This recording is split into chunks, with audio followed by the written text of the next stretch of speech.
모일 때는요, 교회에서 사역을 하고 흩어질 때는 세상으로 나간다. 예, 이 말 아주 굉장히 재미있는 말 같습니다. 예, 교회에서 사역하고 세상에서도 역시 마찬가지로 사역해야 된다. 근데 이제 우리는 이 교회에서는 사역을 열심히 하고 잘하는데 이 세상으로 흩어져서는 사역을 잘 못하는 그런 성향들이 많이 있죠. 사실은 요즘 교회의 가장 큰 문제점들이 세상에서 아무런 보이스를 내지 못하고 또 세상에서 아무런 영향력을 미치지 못하고 있다는 사실, 이것이 좀 심각한 상황이죠. 자, 그래서 이 교회는 사실은 예수님의 3대 사역이 교회에서 이루어지는 사역이다라고 보면 정확하게 맞는 말이에요. 자, 교육하고 티칭하고 프리칭, 전도하고 선교하고 또 힐링, 섬기고 돌보고, 예, 이런 사역들이 교회 안에서 이루어져야 되고 이것이 교회 자체의 사역이라는 것이죠. 교육하고 선교하고 전도하고 섬긴다. 그래서 배우는 교회, 돌보는 교회, 또 예배하고 전도하는 교회, 이것이 교회에 맡겨진 그런 사명이다라는 것이죠. 자, 이것이 바로 이제 성경적인 교회관이라고 할 수가 있겠습니다. 네. 자, 다음 보겠습니다. 자, 성경적인 성도관, 그러면 성도는 무엇인가? 여기서 이제 베드로전서 2장 그 9절, 오늘 함께 암송했던 2장 9절, 10절 말씀이 나오는데 4절, 5절, 9절, 10절 이렇게 같이 보는 것이 필요합니다. 자, 성도의 사역을 보게 되면 그 성도는요, 첫 번째, 그 사람을 낳는 어부가 되는 것, 그렇죠? 예, 이것이 이제 아까 얘기했듯이 하나님께서 우리를 부르신 소명이고 또 우리에게 사역을 맡기시고 사명을 맡기신 그런 이제 그 중요한 성경 구절이 되는 것이죠. 그 다음에 또 그 너희는 세상의 빛과 소금이다. 예, 이렇게 얘기하시죠. 세상에 맛을 내는 소금, 또 썩지 않게 하는 역할. 그 다음에 세상의 어두운 곳에 빛을 비추는 그런 역할들. 이것이 바로 성도의 역할이라는 것이죠. 또 뭐 이제 그 윤활유와 같은 역할들을 해야 된다고도 얘기하는데, 예, 추수할 일꾼에 대한 이야기죠. 예, 그 하나님께서 이 맡겨주신 사역들을 잘 감당함으로 이 교회와 세상이 하나님의 은혜 가운데 잘 움직여갈 수 있도록 하는 역할들, 뭐 이것이 이제 성도의 역할이라고 볼 수가 있겠죠. 또 기도하고 선교하는 그런 이제 성도의 역할들이 성경에 기록되어 있는 것을 볼 수가 있습니다. 여기 이제 성경 구절들이 쭉 나와 있는데 한번 좀 참고적으로 이렇게 찾아보시면 좋을 것 같아요. 그래서 성도는요, 사람을 낚는 어부의 역할, 그렇죠? 맛을 내는 소금의 역할, 또 빛을 내는 어둠의 빛을 비치는 등불의 역할, 또 윤활유의 역할, 그 다음에 추수하는 추수 일꾼으로서의 역할들을 해야 된다. 이렇게 이야기를 하고 있습니다. 자, 그 다음에 이제 아까 우리가 읽었던 그 베드로전서 2장 9절하고 10절까지의 말씀인데요.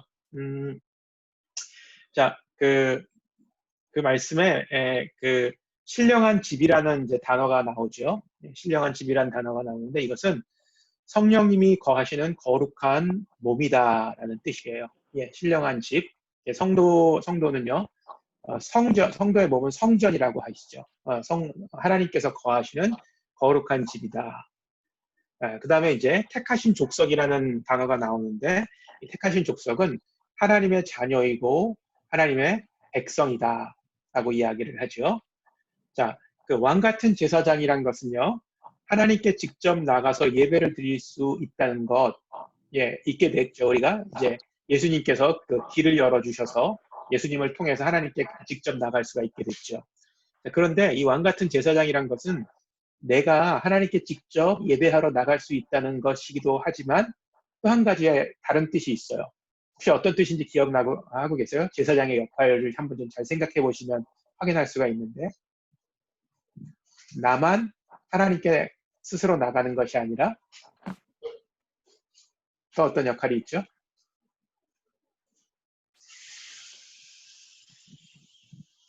예, 내 주변에, 그렇죠. 내 주변에 있는 사람들을 하나님께로 연결시켜주는 역할. 예, 이것도 그 왕 같은 제사장의 역할이라는 것이죠. 그렇죠? 예, 예. 그래서 우리는 이 왕 같은 제사장으로 하나님께서 부르셨는데 그것은 뭐냐면 물론 우리가 하나님 앞에 스스로 나갈 수가 있게 된 존재이기도 하지만 우리 주변에 있는 사람들을 하나님과 연결시켜주는 화목해하는 그런 역할을 하는 사람들로 부름을 받았다는 것이죠. 예, 이거 굉장히 중요한 사실입니다. 뭐 어떤 분들은 내가 왕 같은 제사장이라서 집에서 정말 왕같이 대우를 받아야 된다라고 생각하시는 분들이 우리 교회는 없지만 저쪽 교회는 좀 계신 것 같아요. 근데 결코 그런 얘기가 아닙니다. 우리 결코 집에서 왕 같은 제사장으로 살았다가는요. 집에서 오래 못 삽니다. 밖에 나오셔서 사셔야 돼요. 네, 네, 꼭 기억해 주시기 바랍니다. 자, 거룩한 나라요. 예, 하나님을 섬기는 구별된 나라가 되어야 된다는 것. 그 다음에 소유된 백성이다. 이것은 하나님의 피값으로 우리가 하나님의 백성이 됐기 때문에 더 이상 우리는 내 인생을 내가 소유한 것이 아니라 하나님께 피값으로 사신 그 은혜로 말미암아 하나님의 소유가 된 백성들이 되었다라는 것. 예, 이것을 의미하고 있다는 것을 꼭 기억해 주셔야 합니다. 그래서 이 베드로전서 2장 9절의 말씀은 우리가 이제 이 평신도로서 어떤 사역을 할 수 있을 것인가에 이 파운데이션을 놓는 굉장히 핵심적인 말씀입니다. 저는 가장 중요한 게 바로 이 왕 같은 제사장이라는 사실이에요. 이 제사장은요, 물론 구약시대 때는 어떤 특별한 사람들, 레위 사람들만 이 제사장이 될 수 있었죠. 그렇지만 지금 이 신약시대, 우리가 살고 있는 신약시대에 와서는 하나님께서는 우리를 왕 같은 제사장으로 부르시고 또 제사장이 해야 될 직임을 저와 여러분들에게 다 맡겨주셨다는 것이에요. 목사들에게만 맡겨주신 것이 아니라 저에게도 맡겨주셨지만 여기 계신 우리 평신도 성도 여러분들에게도 왕 같은 제사장의 직분을 맡겨주셨다는 거예요. 예, 그래서 이거를 기억하는 거 굉장히 중요합니다. 예. 성경적인 성도관 또 보게 되면요, 우리에게 이제 맡겨주신 역할 중에 하나가 우리는 그를 전파하여 각 사람을 권하고 또 모든 지혜로 각 사람을 가르침은 각 사람을 그리스도 안에서 완전한 자로 세우려 함이니라. 그렇죠? 이를 위하여 나도 내 속에서 능력으로 역사하시는 이의 역사를 따라 힘을 다하여 수고하노라. 자, 이것이 하나님께서 우리 각각의 사람들을 부르시고 세우셨다는 거예요. 물론 교회를 통해서도 하나님께서 역사하시지만 그 교회를 이루고 있는 각각의 지체들을 하나님께서 한 사람 불러내셔 그 한 사람 한 사람에게 사명을 주셨다는 거예요. 그렇죠? 예. 그런데 그렇게 사명을 주신 이유는 뭐냐면요. 뭐죠? 그리스도 안에서 완전한 자로 세우게 하기 위해서. 예. 하나님께서 우리를 부르셨다는 거예요. 사실은 그리고 이 골로새서 1장 28절 29절 말씀이 우리 1대1 양육자들이 가져야 될 굉장히 이 양육자로서 가져야 될 그 삶의 모습이나 자세를 잘 설명하고 있는 그런 말씀이라고 저는 생각을 해요. 우리는 양육자로서 글을 전파하고 예수 그리스도를 전파하고 또 우리에게 맡겨진 동반자들을 권하고 또 동반자들을 지혜로서 가르치고 또 그들을 그리스도 안에서 우리가 세움을 받은 것처럼 또 세워나가는 것. 이것이 우리 동반자들을 대하는 우리 양육자의 그런 모습과 자세가 아닌가 저는 생각을 합니다. 여러분 각 사람을 세워나간다는 사실 굉장히 엑사이링하지 않으세요? 이거는 성도들을 세워나가는 것은 목사만 하는 그런 일이 결코 아니라는 사실이에요. 그렇죠? 여러분들에게도 정말 사람들을 권하고 그리스도를 전파하고 지혜로 가르쳐서 사람들을 온전한 모습으로 세워나갈 수 있도록 하나님께서 여러분들을 부르시고 사명을 맡겼다는 것. 예, 이 사실을 잊어서는 안 될 것 같습니다. 자, 그 다음에 성도가 능동적으로 사역하는 교회 한번 보면요. 교회는 성도들의 공동체라는 것, 목회자와 평신도의 팀워크가 중요하고 코치와 운동선수의 개념을 가지고 사역하는 것이 필요하다. 그렇죠? 그래서 목회자와 평신도들은 교회론이 같아야 된다는 거예요. 교회론. 근데 이 교회론이 동일하다는 것은 아까 그 왕 같은 제사장으로 목회자만 부르신 것이 아니라 모든 성도들도 같이 불렀다는 사실.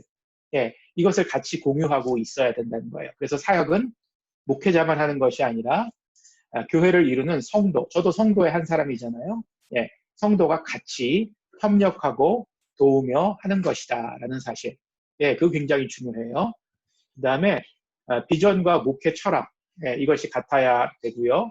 또 성령의 체험이 같이 함께 있어야 되고 또 서로의 은사를 존중하고 인정할 줄 알아야 된다는 거예요. 이게 무슨 얘기일까요? 서로의 은사를 존중하고 인정할 줄 알아야 된다는 것. 쉽게 얘기하면 이런 거예요. 저 사람은 나는 방언을 하는데 저 사람은 방언을 하지 못해. 그러면 내가 은사적으로 더 우월한 것이다. 내가 더 성령의 능력을 많이 받았다라고 생각하면 안 된다는 것이에요. 그렇죠?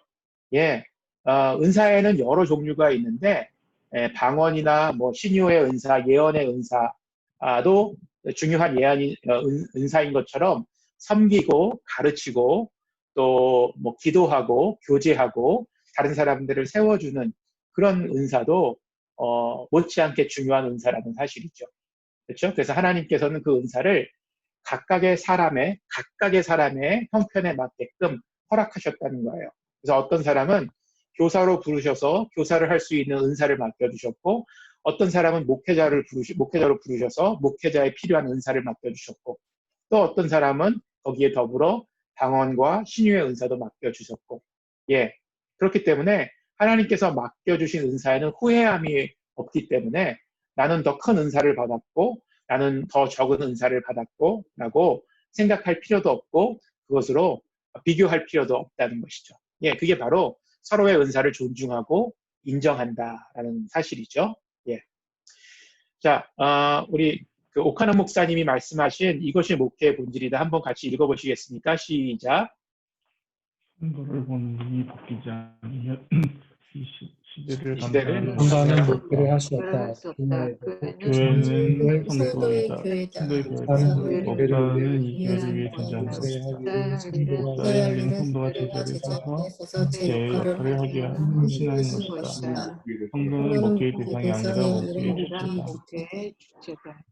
그렇죠. 예, 예. 사실은 이제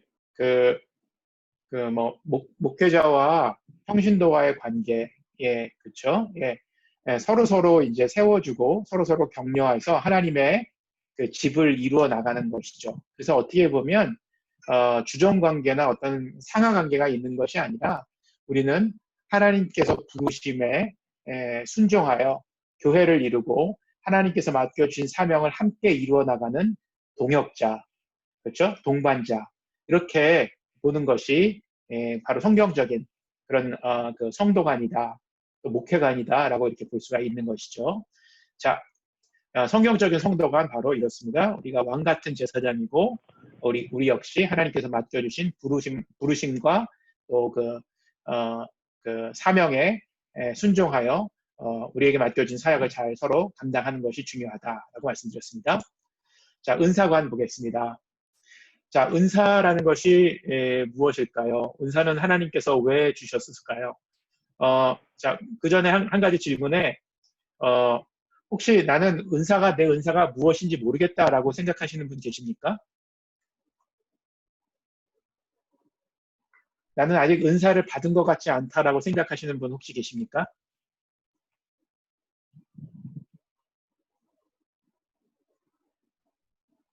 어떠세요? 나는 아직 은사를 못 받은 것 같다. 그래. 오늘의 입장이 아직 확실치가 않으세요? 예, 예. 그렇죠? 예.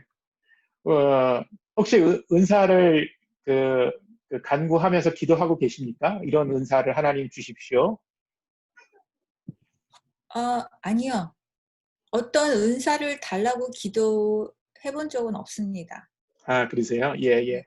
혹시 그러면 방언을 기억이 나는데요. 몇 년 전에 방언을 받고 싶어서 기도한 적은 있었어요. 네, 예, 예. 오케이. 우리 또 혹시 다른 분들 사모하는 은사가 어떤 것인지 한두 분 정도 나눠주시면 좋을 것 같아요. 혹시 나는 어떤 은사를 받고 싶다.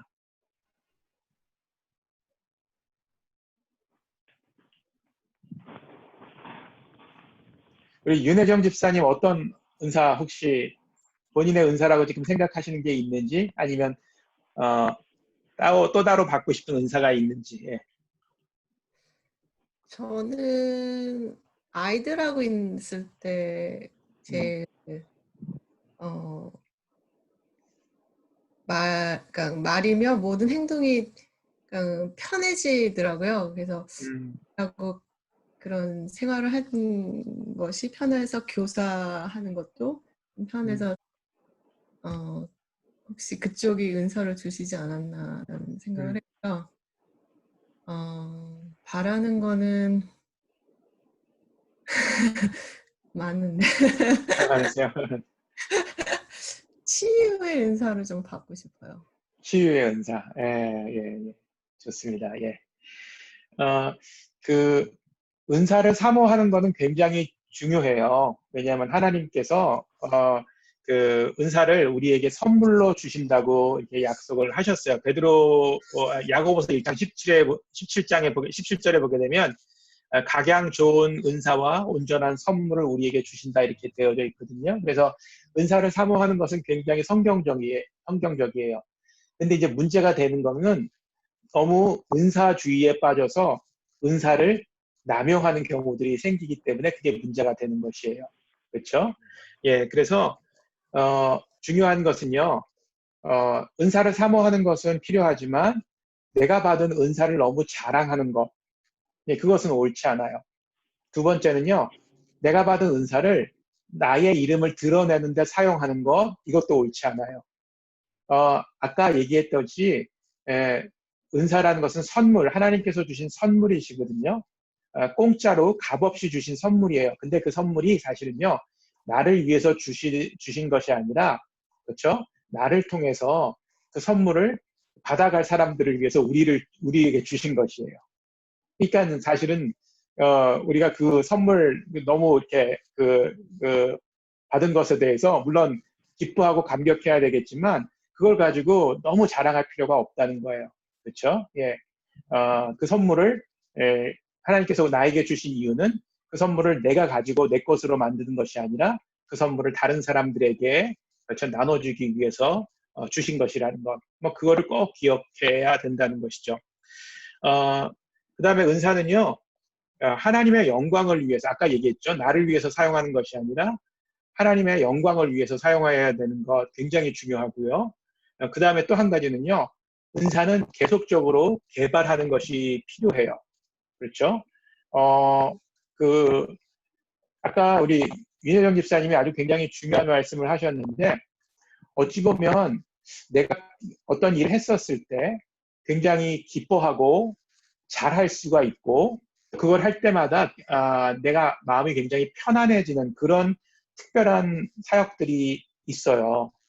그렇죠? 어떻게 보면 그것이 하나님께서 나에게 주신 은사다라고 생각할 수도 있겠죠. 그렇죠? 내가 정말 이 일을 할 때마다 정말 못하겠다. 정말 할 때마다 너무 힘들고 또 좋아하지도 않고 다른 사람들도 역시 별로 은혜스럽지 못하다. 그러면 어쩌면 그게 나에게 맞는 은사가 아닐 수도 있고 나에게 주어지지 않은 은사가 될 수도 있다는 사실이에요. 그래서 나에게 주신 그 은사를 구별하는 방법 중에 하나는 정말 내가 그 일을 기쁨과 감사함으로 하고 있는가. 두 번째는 내가 그 일을 할 때 계속해서 내가 하나님께 가까이 나갈 수 있는가. 세 번째는요. 내가 하는 그 일들이 계속해서 업그레이드가 되고 있고 디벨로핑이 되고 있는가. 예, 그거를 통해서 하나님께서 주신 은사를 내가 확인해 볼 수가 있어요. 그렇죠? 예, 어떠세요? 그런 일들이 그런 사역을 할 때 그렇게 느끼는 것들이 여러분들이 있으세요? 굉장히 기쁘고 즐겁고 하나님께 가까이 나갈 수가 있고 또 계속해서 개발되는 것들. 예. 그런 것들이 발견이 된다면 그것이 나에게 주신 하나님의 은사다라고 생각할 수 있다는 것이죠. 아마 한 가지씩은 다 가지고, 적어도 한 가지씩은 가지고 계실 거예요. 그렇죠? 네. 오케이. 자, 그래서 이제 예언의 종류, 이제 은사의 종류가 이렇게 나와 있죠. 예언하는 은사, 섬기는 일, 가르치는 일, 권면하고 구제하고 다스리고, 또, 긍휼히 하는 일들, 그렇죠? 이런 일들, 것들이, 이제, 여러 가지, 예언의 종류, 은사의 종류라는 것, 여러분들 아마, 기억하고 계실 거예요. 하셔야 되고요. 한 가지 더 핵심적으로, 은사는 아까 말씀드린 것처럼 나를 위한 것이 아니다. 이걸 꼭 기억하셔야 돼요. 교회를 위하고 성도를 위한 것이다. 라는 사실을 잊지 않으신다면 나에게 주신 은사를 잘 사용할 수 있다. 예, 그걸 기억하시기 바랍니다. 자, 성경적인 훈련관, 그렇죠? 우리가 훈련을 받아야 되는 이유가 있어요. 왜 훈련을 받아야 될까요? 자, 이것도 사실은 우리가 이제 훈련을 받는 그런 시간인데요. 한상민 집사님, 우리가 왜 꼭 훈련을 받아야 될까요? 훈련을 받지 않으면 이제 저 같은 경우는 자꾸 이렇게 계속 미끄러지는 것 같아요. 하나님하고 가까이 있지 않고 네. 이게 친밀함이 좀 많이 떨어지지 않나 그런 생각이 들어요. 제 입장에서 봤을 때는. 그렇죠. 예. 그렇죠. 예. 또 다른 분들은 왜 꼭 훈련을 받아야 될까요? 훈련을 받지 않으면 하나님 나라가 아니라 내 식으로 내 방식대로 하면 결과가 뜻하지 않은 게 나올 수 있을 것 같아요. 그렇죠. 예, 맞습니다. 나의 성장과 성숙을 위해서 훈련을 받는데 훈련을 제대로 받지 않으면 그 성장과 성숙이 엉뚱한 방향으로 나갈 수 있기 때문에 그렇죠. 또 한 가지는요. 나에게 주신 그 은사, 하나님께서 나에게 주신 은사를 개발하기 위해서 훈련을 받아야 돼요. 예, 아까 얘기했죠? 은사도 개발해야 된다고 얘기하죠? 근데 그 개발할 수 있는 게 바로 훈련을 통해서 은사를 개발할 수 있다는 거예요. 예. 그래서 내가 성숙해지고 성장하기 위해서 나에게 주어진 은사를 개발하기 위해서 또, 아까 얘기했던 것처럼 하나님께 좀 더 가까이 가게 하기 위해서, 예, 미끄러지지 않게 하기 위해서 역시 훈련을 받아야 되는 것이죠. 여러분들 군사로 부름을 좋은 군인이 되기 위해서 훈련을 받아야 되고 또 좋은 운동선수가 되기 위해서 훈련을 받아야 되고 모든 일에 엑스퍼트가 되기 위해서는 훈련을 받아야 되거든요. 마찬가지로 우리가 지금 1:1 양육자가 되기 위해서 이렇게 훈련을 받지요. 예, 이 훈련이 없다면 정말 하나님께서 원하시는 그런 제자의 삶, 또 사역자의 삶, 또 사명을 감당하는 삶들을 잘 살아갈 수 없다는 사실을 꼭 잊지 않고 기억해야 됩니다. 자, 예수님의 훈련 방법을 보면 마가복음 3장 13절에서 15절에 나와 있는데 첫 번째는요. 우리를 부르시고 택하셨다는 거예요. 선발하셨다는 것이요. 자, 부르시고 택하셨다는 게 바로 콜링이에요. 예수님께서 우리를 부르셨다는 사실. 여러분들 예수님께서 여러분들을 부르셨다는 사실을 믿고 계십니까? 네. 이 1:1 양육자로 부르셨다는 사실 믿고 계십니까? 네. 네, 이거 물론 내가 결정해서 된 것처럼 보이지만 예수님께서 먼저 우리를 부르신 것이고요. 그 예수님의 부르심 앞에 여러분들이 순종했기 때문에 바로 이 자리에 있을 수 있다는 것입니다. 그렇죠. 예수님의 부르심 앞에 순종한 결과가 바로 이 자리. 이 사실을 잊어서는 안 될 것입니다. 그래서 예수님께서 나를 안 부르신 것 같아라고 이렇게 생각하실 수도 있겠죠. 얼떨결에 왔다라고 생각하실 수가 있겠지만 사실은 그렇지 않아요. 예, 예수님 실수하시는 분이 아니시거든요. 분명히 부르셨기 때문에 이 자리에 지금 저는 있다고 확신합니다. 그 다음에 자기와 함께 시간을 보내셨어요. 예수님이 제자들과 함께 시간을 보내셨죠. 사실은요, 예수님께서는요, 그냥 제자들을 불러서 막 사용한 게 아니었어요. 제자들과 함께 먹고 마시고 같이 그 시간을 보내시고 또 본을 보이시면서 제자들을 가르치시고 훈련시키셨어요. 사실은 예수님께서 이 지상에 계실 때 가장 공을 많이 들인 사역이 뭐냐 하면요. 뭐 teaching, preaching, healing 그거겠지만 가장 공을 많이 들이고 시간을 가장 많이 보낸 게 바로 제자들을 훈련시키는 일이었었어요. 그렇죠? 그 핵심적인 12명의 제자들을 부르시고 그들과 시간을 보내시면서 훈련시켰다는 것. 예, 굉장히 중요한 사실이라는 것이죠. 그 다음에 이제 마지막으로 어떻게 했냐면요. 보내셨어요. 보내셔서 전도하게 하시고 보내셔서 예수님께서 행하신 일들을 하게끔 하셨다는 것이죠. 예, 샌드오프 하셨다는 거예요. 사역을 하시도록 했다는 것이죠. 그렇죠? 뽑으시고 부르시고 훈련시키시고 그 다음에 사역을 위임하셔서 사역을 할 수 있게끔 하셨다는 것이죠. 예. 그래서 이걸 영어로 하게 되면 이렇게 얘기를 해요. 선발, win 하셨다는 거, winning 하셨다는 거예요. winning, win, 사람을 얻으셨다는 거. win, 훈련은 뭐예요? build, 세워나가신다는 것이죠. 그 다음에 뭐 하세요? send, 그렇죠. 그래서 win, build, send, 라죠. 자, 이제 우리 1대1 양육도 오늘로써 모든 강의가 끝나게 되는데, 여러분들 이제 1대1 강의를 마치고 나면 1대1 양육자로 샌드오프 할 거예요. 예, 교회에서 양육자들을, 동반자들을 만나서 그들을 이제 각 사람을 지혜로 가르치고 건면해서 온전한 사람으로 세워나가는 일을 이제 여러분들 하게 되실 거예요. 자, 이제 하산할 때가 됐다는 것이죠. 준비가 되셨죠, 이제? 예, 사역하실 준비가 되셨을 것이라고 믿습니다. 훈련의 영역은 뭐 경건훈련, 전도훈련, 양육훈련, 상담훈련. 그렇죠? 예, 뭐 전도훈련은 우리 뭐 개인전도, 뭐 전도 성경 공부, 우리 맨하탄 전도 나오셔도 되고요. 경건훈련은 뭐 큐티 훈련, 성경 암송 훈련 하시고요. 양육훈련은 1대1 제자 양육, 뭐 제자 훈련. 그다음에 이제 상담 학교가 있는데 이제 우리 교회 아직 이번에 이제 바이블 아카데미에서 기초적인 상담 훈련을 하는 과정을 오픈을 하려고 했는데 이번에 이제 열리지가 못했는데 아마 이제 다음에 이 상담 학교, 상담 훈련도 열릴 거예요. 그래서 여러분들 이 상담 훈련을 꼭 참여했으면 좋을 것 같습니다. 자, 뭐 이건 한번 그냥 참고해 주세요. 뭐 치유받지 못한 사역자와 치유받은 사역자 이렇게 뭐 차이가 난다. 그렇죠? 예, 꼭 기억해 주시고 뭐 겸손하고 거리감이 없다. 외적인 것보다 내면을 중시한다. 자발적이고 억압적으로 하지 않는다. 안식과 위로와 치유가 있다. 그다음에 용서, 긍휼, 섬김의 태도가 있다. 인격적이고 비교적인 의식이 없다. 소유하지 않고 자랑하지 않는다. 온유하다. 예, 이런 게 이제 뭐 치유받은 사역자라는 제목보다는 하나님께서 기뻐하시는 사역자, 온전한 사역자의 모습이 아닌가 뭐 이런 생각을 좀 해봅니다.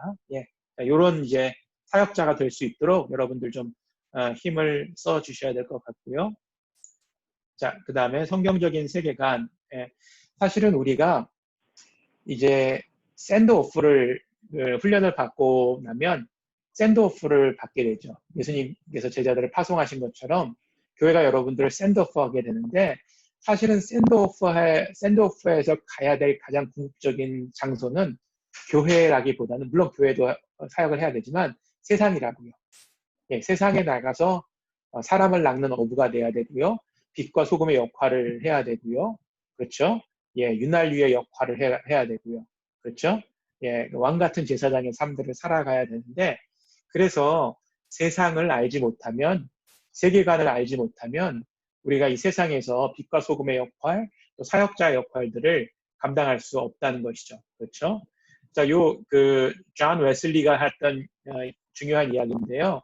이거 우리 안상욱 집사님 한번 좀 읽어주시겠어요? 훈련받은 성도들이 사역을 감당하려면 사역 현장을 바로 이해해야 한다. 많은 그리스도인들이 사역 현장을 교회 안으로 제안한다. 그러나 우리의 사역 현장은 이 세상이다. 우리가 살고 일하고 활동하는 모든 영역이 바로 사역 현장이다. 많은 성도들은 사역 현장을 자기들이 속해 있는 지역이나 나라로 제안한다. 그러나 온 세상 땅끝까지 우리의 사역 현장이다. 이와 같이 세상을 보는 눈이 넓어질 때 사역을 제대로 감당할 수 있다. 그렇죠. 예. 그래서 세계는 나의 교구다. 세상 땅끝까지 이제 우리의 사역의 현장이 되어야 된다는 사실을 우리가 기억하는 게 중요해요. 사실은 이제 우리 교회가 올 가을에 선교적인 교회 컨퍼런스를 하게 돼요. 미셔널 처치 컨퍼런스인데요. 그렇죠? 선교적인 삶을 살기 위한 성도들을 키우기 위한 그런 컨퍼런스를 올해부터 이제 시작을 하게 돼요. 과연 우리는 이 어떤 성도의 삶을 살아가야 될 것인가, 또 어떤 교회가 되어야 될 것인가를 함께 고민하는 그런 컨퍼런스죠. 사실은 우리의 사역의 현장은 이 교회를 뛰어넘어야 되고 세상으로 나가야지 이 세상을 변화시키는 그런 성도로서 교회로서 사역을 할 수가 있는데, 아까 말씀드렸던 것처럼 전혀 요즘은 우리 교회가 세상에 대해서 아무런 역할과 영향력을 미치지 못하고 있다는 것이죠. 그렇죠? 교회의 여러 가지 중요한 그 성격들이 있는데, 뭐 통일성이란 것도 있고 보편성이라는 것도 있고 사도성이라는 것도 있는데, 이 교회의 그 성격 그 특성 중에 이 사도성이라는 것이 굉장히 중요해요. 사도성이라는 것은 뭐냐면, 캐톨릭에서 보는 사도성하고 우리 개신교에서 보는 사도성이 조금 다른데, 캐톨릭에서 보는 사도성은 사도들의 전통과 가르침 위에 교회가 세워져야 된다라고 그렇게 생각을 하는 것이죠. 그래서 이제 베드로가 교회의 반석이 되었는데, 그래서 이제 캐톨릭 처치에서는 베드로를 그 첫 번째 교황이다. 그다음에 베드로 위에 베드로의 어떤 신앙 고백 위에 교회가 세워졌다라고 믿으면서 그런 사도의 전통들이 잘 계승되어야 되고 말씀의 권위들이 잘 계승되어야 된다라고 이제 믿고 따르고 있는데, 사실은 거기에 한 가지가 더 포함이 되어야 되는 게 뭐냐면, 사도는 뭐냐면 어디로 파송을 받은 사람들이거든요. to be sent라고 얘기를 하거든요. 예, 파송되어진 사람들, 보내심을 받은 사람들인데, 교회는 세상으로 보내져야 된다라는 것이죠.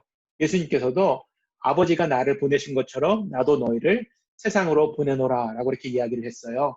그래서 이제 결국은 교회를 이루고 있는 성도들은요, 교회 안에서만 머물러서는 안 되고요, 세상으로 보내지는 그런 사도와 같은 그런 모습으로 살아가야 된다라는 것이죠.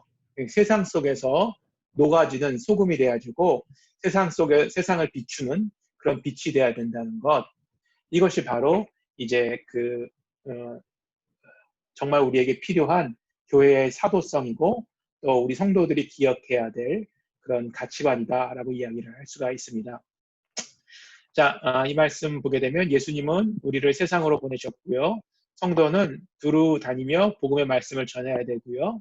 사도 바울은 만나는 모든 사람들에게 복음을 전하고 증인의 역할을 해야 된다라고 얘기했고, 또 예수님의 마지막 약속은 성령을 주셨고 그 능력을 받아 땅끝까지 이르러 증인이 되라. 땅끝이라는 것이 바로 세상이죠. 증인이 돼야 된다고 얘기했고, 성령님은 우리를 세워주고 또 세상으로 나갈 때 우리를 이끌어 주시고 우리에게 힘을 주시는 그런 분이시라는 사실, 우리가 꼭 기억해야 된다는 사실입니다. 그래서 우리가 이 성경적인 세계관을 갖는 것이 필요하다라는 것이죠. 자, 이래서 이제 강의는 마치고요. 빨리 우리 그쪽으로 이제 들어가도록 하겠습니다. 여러분들 하셨던 질문.